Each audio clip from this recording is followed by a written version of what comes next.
Daniel called last Sunday, 11 minutes. We talked about his job, about Owen's school project, about whether the winter had been hard here. It wasn't a bad call. It was a polite call, the kind you have with someone you care about but don't quite know. He's my son. He's 58 years old, and most of what I know about him I learned from Claire, second hand, the way you learn about someone you've never properly met. I've been thinking about how that happened. When Daniel was young, I had a very clear idea of what I was building, a capable man, someone who could handle money, handle pressure, handle the world without flinching. I taught him to work hard and finish what he started, and never complain about things he couldn't change. I taught him to be on time, to be reliable, to earn his place in any room he entered. I was a good teacher. He learned everything I meant to teach him. What I didn't teach him, what never occurred to me to teach him, was how to be in a room with me. I don't mean that as a simple thing. I mean that I spent so much of his childhood preparing him for a world outside this house that I never made this house a place he wanted to stay in. There was always a lesson, always a standard, always a measurement happening just under the surface of whatever we were doing. How is he handling this? Is he soft here? Does he need to be pushed there? I was his father the way I was his teacher, which means I was always slightly above him, slightly evaluating, never quite just sitting beside him as one person beside another. Maggie used to say I didn't know how to be off duty. I thought she meant I worked too much. She meant something closer to this, that even when I was home, even when I was present, there was a part of me that was always assessing, always instructing, never just existing alongside the people I loved without an agenda for them. Claire felt it differently than Daniel did. She found ways around it. She was warmer by nature, more willing to let things be unresolved.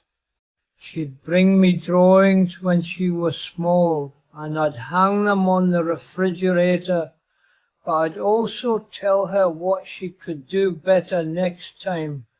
She learned to show me the good things and keep the complicated things for Maggie. I found that out about 20 years too late. The moments I thought I was being a father, the driving lessons, the college application advice, the conversations about money and career and making good decisions, those were real. I meant every bit of them, but they were all pointed in the same direction, forward, outward, toward the life they were going to have someday away from here. I never pointed inward, never said, tell me what you're afraid of, never said, I don't always know what I'm doing either.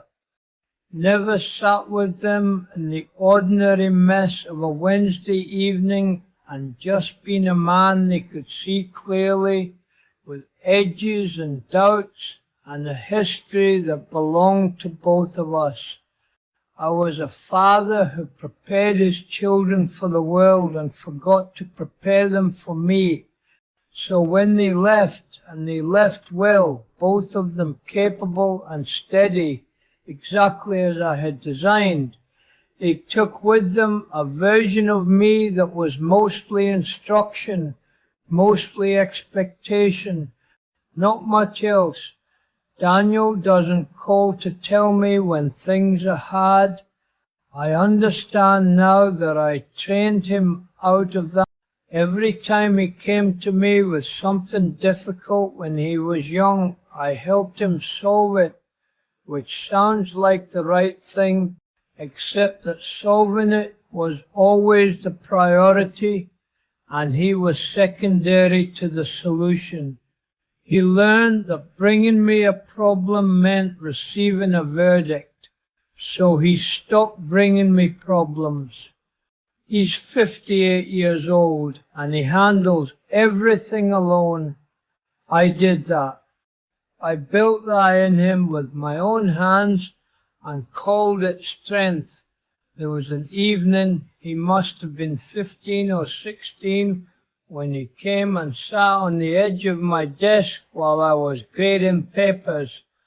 Didn't say anything at first, just sat there. I kept grading. After a minute, I asked him if he needed something. He said no, said he was just sitting. I told him I had work to finish. He left. I've thought about that evening more times than I can count. He came to just be near me. That was all. A boy who wanted to sit beside his father for no reason, and I sent him away because I had papers to grade. I would give a great deal to have that evening back, but here is the thing about children. By the time you understand what they needed from you, they are grown and the need has changed shape or gone underground or been quietly given up on. You cannot go back and be the father who puts down the papers. You can only be the one who's available now for whatever version of closeness is still possible at this distance. I try. The Sunday calls are me trying. The Christmas visits when Daniel brings the grandchildren, and I let Owen talk to me about things I don't understand, and I just listen. That is me trying. Claire comes twice a month now, and we sit in this kitchen, and she tells me about her life, and I ask questions, and I don't evaluate any of it. It's not nothing.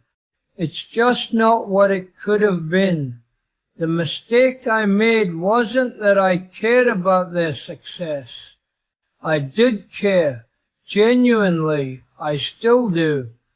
The mistake was believing that preparing them for the world was the same as knowing them, that if I equipped them well enough, I had done the full job of a father. The full job was simpler than that, and I missed it entirely. The full job was just to be a person they knew, not a standard, not a lesson, a person with a past they were curious about and a present they felt welcome in, and a door that was always open for no particular reason. I left the door open. I just made it so that walking through it always felt like walking into a classroom. If you have children, young ones, grown ones, somewhere in between, I'd ask you this, not as advice, just as a question to sit with. Do they know you? Not what you expect of them, not what you've built for them. You, the uncertain parts, the unfinished parts, the part that doesn't have a lesson attached to it, because the capable adults you are building will find their way in the world with or without you. What they cannot find anywhere else is their father, their mother, the specific person you are when you are not trying to shape them into anything. Give them that while you can. I wish I had.